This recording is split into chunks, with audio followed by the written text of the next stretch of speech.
Hey guys, RC Madness here. Today I'm going to be doing a video on my part 4 upgrade of my Losi Mini 8T.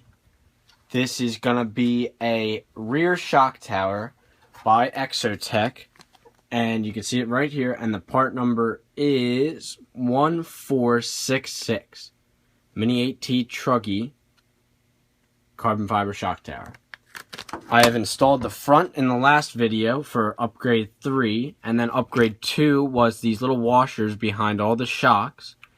So I thought it would be fitting to get a rear carbon fiber shock tower as well to match it up and reduce a little tiny bit of weight, but not too much, but also for looks. That's one of the main reasons I'm doing it. So this is going to be upgrade number 4, and it is an 8ight-t carbon fiber shock tower.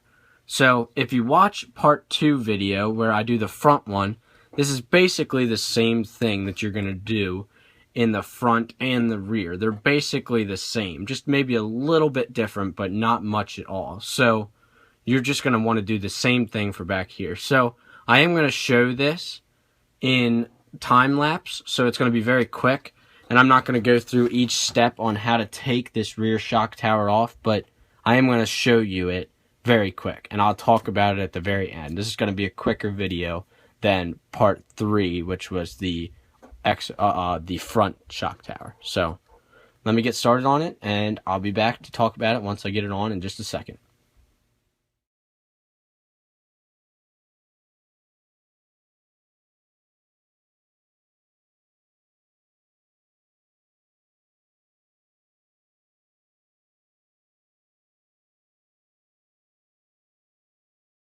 As I thought I would just stop the working process real quick to show you something that I really like.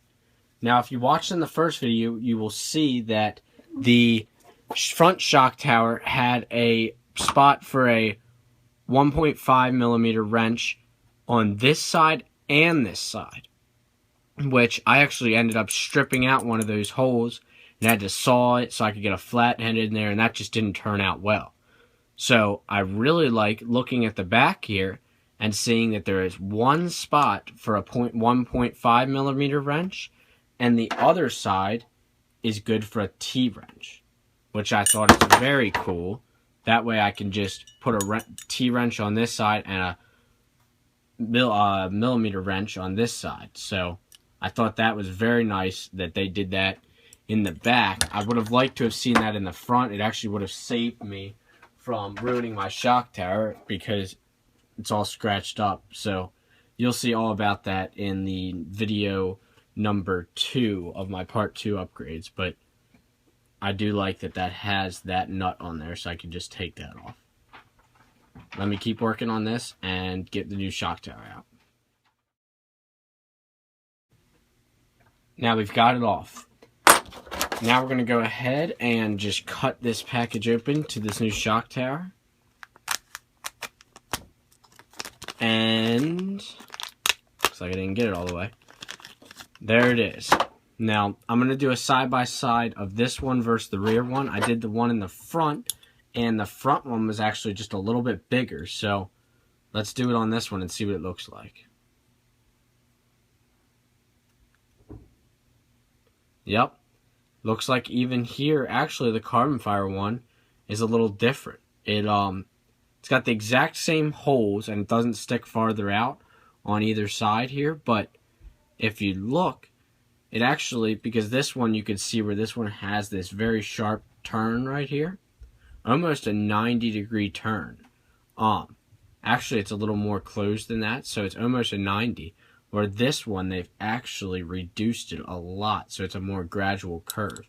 And you can actually see, when you put those over top of each other, you can see where that carbon fiber laps in the back there. So, I don't know. I sort of liked this shape. It makes it a little bit look a little more sleek, but it's fine. It's carbon fiber. It always looks good. So they're about the same. This is a little bit of a curve here, but they're the same. And on thickness, yep, carbon fiber shock tower is still thicker than the stock. While being lighter. I would say that this one is actually more of a noticeable difference than the front one. I don't have a small scale, but you could definitely tell how this carbon fiber one is lighter than the aluminum one. Plus, it's more durable and it looks better. So, why not do it for like $10? So, let me get this one on and I'll show it to you after I get it all the way back on.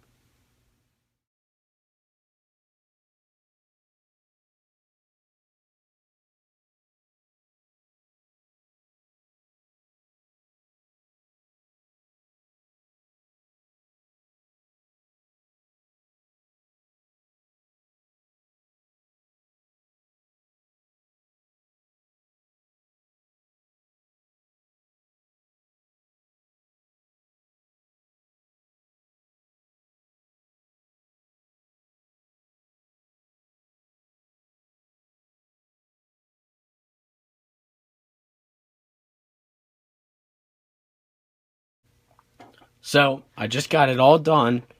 It's looking very good. It looks really cool with the front and rear shock towers, both carbon fiber.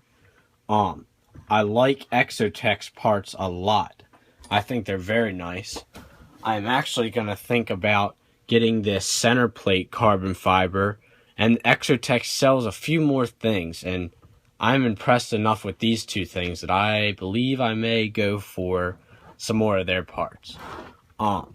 There will be much more upgrade videos to come. I'm going to do a lot of more upgrades. Maybe, haven't decided yet, but maybe a carbon fiber chassis. Not sure. 8ight makes a really nice one. I'm impressed enough with their shock towers.